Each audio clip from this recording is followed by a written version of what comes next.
How do we bring up our children disciplined? What kind of discipline and behavior should be expected from our children at their different stages of growth? How can we embed good habits and discipline to our children? To help our children grow best. Awesome Parenting, the parenting channel for parents. How to discipline and what is the punishment for a child who doesn't adhere to the discipline. Discipline, punishment, two very important terms of parenting that's been used in every home. Now let us see, what is discipline? It's not discipline, it's good behavior. Now if you take this case, there are two things, very crucial things in parenting about this. One, the parents were not on the same page. They were divided already on how they should instill good behavior into the child. And secondly, if you see, the father is already on the path of being an awesome parent because he was consciously parenting. Because when I asked him a little further, he said that he was brought up by his own father by beating him. And he hates sticks so much that he has a cane that is framed in his house as a reminder that I will not beat my child. So there we have an awesome parent who has decided that the blueprint that he's bought from his parents is not actually working. It is counterproductive. So how and when do we start good behavior for the child?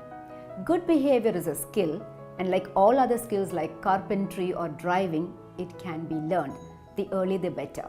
Quite often parents think that child is too small to be disciplined or instill good behavior into, and we say that okay, let the child grow up, maybe let the child be 10 or 11-year-old, and then we can instill good behavior. It's too late, because at every age, even when a child is a toddler, the behavior pattern has to be set.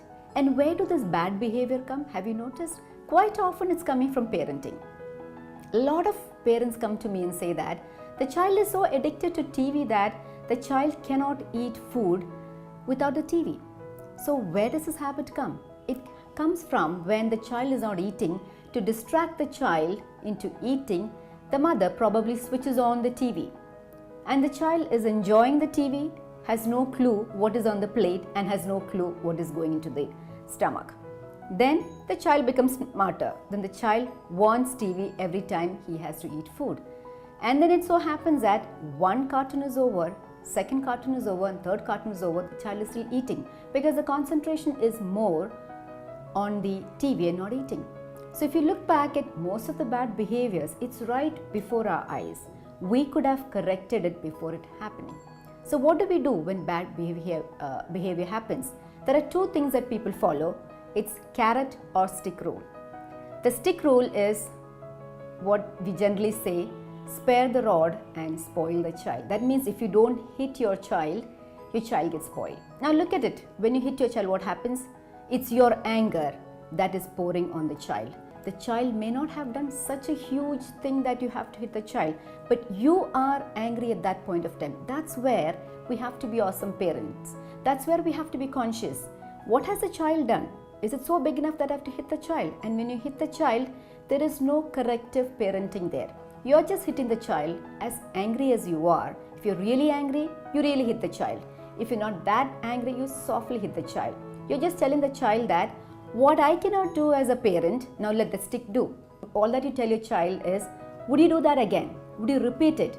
You're not telling the child what he's done is wrong and what could have been the correct method to do it.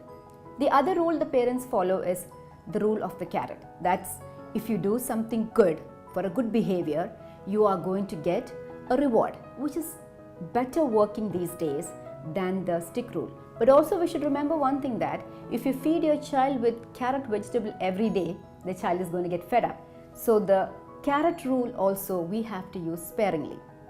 When the child, you notice a child is having a bad behavior, you don't yell, you correct it on the spot. Suppose as a parent you are out of control, let's say, then first take time out, calm down, be an awesome parent, be conscious in that moment, then go back and do the corrective measures. Because if you are a storm inside, you cannot calm your child. You have to be calm to calm your child. The punishment has to be timely. whatever corrective measures you're giving has to be timely. You have to give a reason to your child why you're punishing, and you have to be consistent. Suppose you give a punishment to your child for one particular bad behavior at one day, and if the child repeats the next day, the punishment has to be same the next day. You cannot forgive the child one day and then the next day you say no, you're going to get punished, because then there's no consistency. Children don't follow generalized rule. Like for example, if you tell your child, when you come back from school, wash your legs and hands before you enter the house. Now the next time the child comes back from playing, and if the child doesn't wash hands and legs, you can't punish the child, because the child doesn't have the clear message that every time you come back home, you're supposed to wash your hands and legs. They cannot generalize it. They will wash their legs and hands when they come back from school, but not from playing. So if you want to have good behavior, don't give it as a generalized rule. Anytime you come back home, wash your hands and legs. There is a sequence of good behavior how you put in.